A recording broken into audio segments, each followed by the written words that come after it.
Докторе, здравей! Добро утро! Добро утро! Радвам се да Аз видя. също се радвам да те видя. Значи, има така голямо аналогия между темата Ницо преди мене и моята тема. Защото хората много седят пред компютрите. Така? Не, нещо друго. До сега вие за Сицо давахте съвети как твоя персонаж да оживее в една измислена ситуация, как един компютърен герой да оживее. Давах ти съвети от типа на това те чух да казваш, където видиш стражи, ги избивай. На практика. Значи, сега искам да си поговорим за как става същия номер, как да оцелееш, нали има в реалния живот, а не в измислената компютърна игра. Значи как да станеш жив в реалния живот, не в компютърната игра. Значи, правилата са не по-сложни. Те са също толкова прости, колкото в компютърните игри. Първото правило, нали, да оцелееш и да останеш жив, което практиката го е доказала, и нали, че всеки трябва да си знае кръвното и ако му е високо, да си го лекува. Простичко правило удължава живота на всички.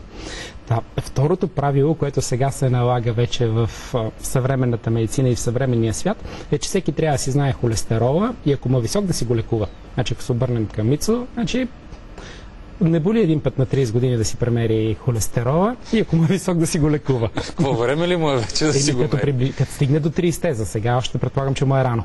Нали, но в един слънчев миг трябва да го направи и ако му е висок да си го лекува. Простичко правило за оцеляване в реалния живот. Доста повече правила, отколкото играта, защото не си супер човек все пак.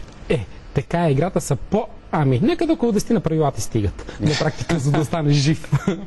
Достатъчно дълго време, разбира се.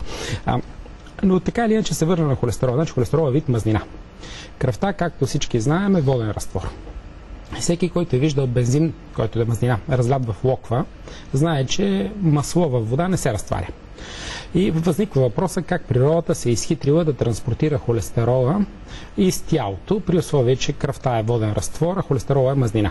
Значи тя е измислила една специални капки, на които на повърхността са покрити с белтъци, на които белтъци външната половина им е водолюбива, хидрофилна, а вътрешната половина им е маслолюбима, хидрофобна. По такъв начин тези капки са обвити с белтъци, които могат да си контактуват с водата, а средата на капката е веществата, които са неразтворими във вода.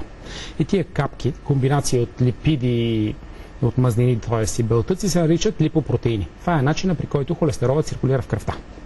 Сега, освен че циркулира в живите организми, има едно следно правило. Във всеки едно живо същество, включително и в тебе и в мене, във всеки един слънчев миг протичат всички противоположни процеси едновременно.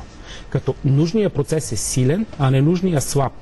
Примерно и в тебе и в мене се синтезира глюкоза. И в тебе и в мене се разгражда глюкоза. Това са два противоположни процеса. Медицинският термин е гликолиза и глюконеогенеза.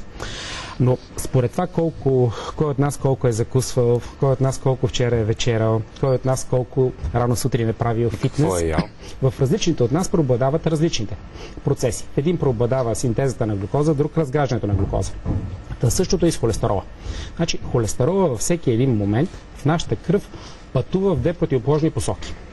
Първо, холестерол идва от храната и се синтезира само в черния си дроб. Тоест, ние можем да получим с яденето и може да си го синтезираме сами. Но така или иначе и двата варианта тръгва от черния дроб. Значи, едните капки, които върват, това са от черния дроб към тялото. И отивайки към тялото, те се използват първо за хубаво, за строеж на мембраните на клетките, но когато холестерол е прекалено много, се отлага по съдовете, стеснява ги и ги запушва. Това е единият път.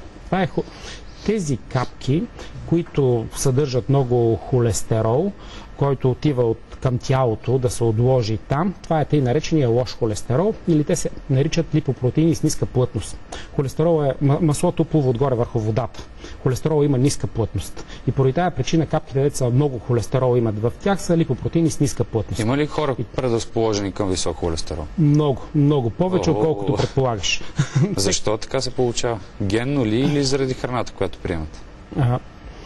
И двете, тези, които са най-зле, им е генно. Най-тежките случаи са генетично обусловени, но най-масовите случаи са хранително обусловени. Хранително обусловени на медицински се казва алиментарно обусловени.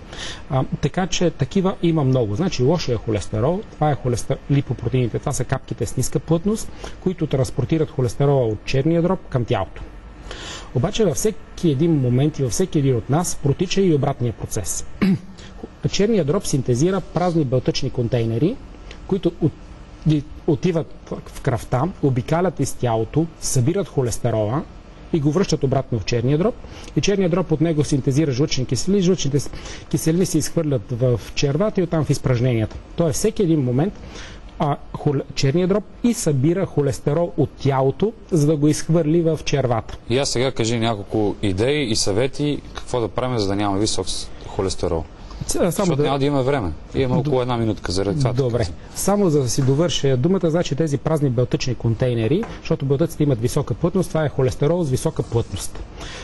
Този холестерол с висока плътност е всъщност добрия холестерол. Значи ние използваме в медицината думата добрия холестерол, както завоевателите на Америка са използвали думата добрия индианец. Добрият индианец е мъртвият индианец. Така, добрият холестерол, това е холестерола, който напуска тялото и си отива. Значи за последно нашите слушатели, зрители, искам да запомнат следните неща.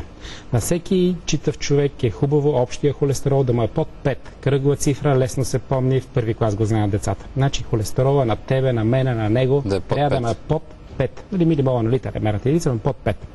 Казахме, той бива хубав и лош. Лошия холестерол, LDL, холестерола с ниска плътност, в тебе, в мене, във всеки трябва да е под 3. Също кръгла цифра, лесна за помнене. И добрия холестерол, HDL холестерола, който си отива, нали, трябва да е над 1 милимол на литър.